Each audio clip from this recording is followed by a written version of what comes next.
Most likely non-Miami backup, so we're just, excluding Devin Achane or Raheem Mostert, however you see that situation, but non-Miami backup, AFC East running back to emerge as a league winner. And lo and behold, Pete, we got the same guy. Let's talk about Ray Davis a little bit.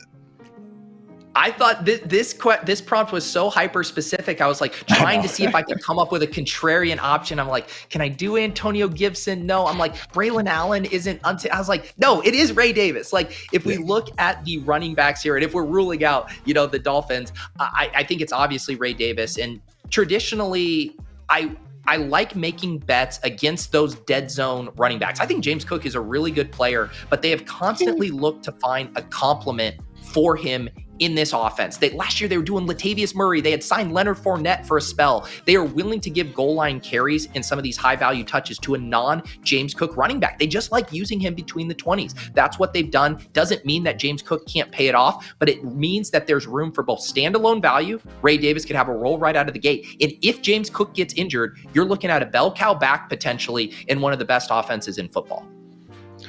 And look, James Cook, he does have some nice advanced rushing numbers, but I just think that a lot of them are being inflated by the light boxes he faces. I mean, just 10.1% of his carries did come with 8 or more defenders in the box last year. I've talked at length about him dropping not 1, not 2, not 3, but 4 different touchdowns. He's been in the McDermott doghouse from fumbling the football already. I mean, if there is a coach out there that we could see yanking his starter off the field, I mean, he already did it last year with James Cook, so wouldn't be the most shocking thing to see that happen again. So, yes, it is risky betting on, day 3 running backs. But when we have someone and we need several factors to, crack in their direction in order for things to work out, above all else at running back, you just want that theoretical 3-down upside. And Ray Davis has it in spades. I mean, very compact player, 5'8", 211 pounds, shot up player profiler. That's good for an 88th percentile BMI.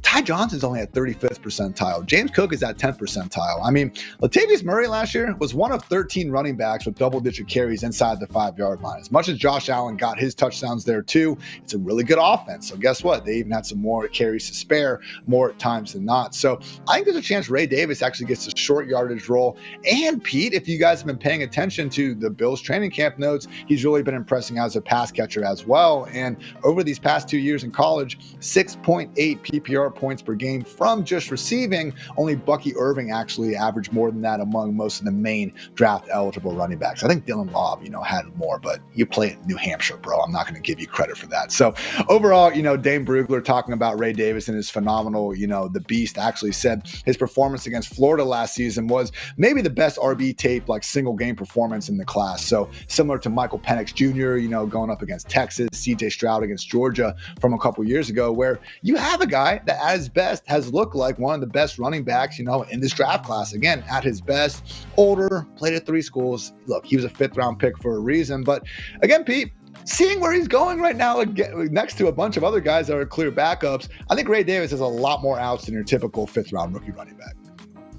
Yeah, I did a video a couple weeks ago on my favorite pick in every round, and Ray Davis was one of my late round picks. Obviously, it goes at different spots depending on which site you're playing on, but I think that blend of the standalone and contingent upside is just awesome. And the other thing about Ray Davis, we don't have to worry about him being good in that he rushed for over 1,000 yards at 3 different colleges. He played at 3 different colleges, was an immediate workhorse almost everywhere he went. And to your point, I keep seeing my feed as well. And every single day I log on to Twitter, he is making some kind of play out of the backfield, which isn't even necessarily the role I think I envisioned for him when they drafted him. I thought short yardage, bruiser back, goal line, like you said. So if he is adding this versatile skill set here and the Bills are open to it, I mean, there's so many outs to fantasy relevancy.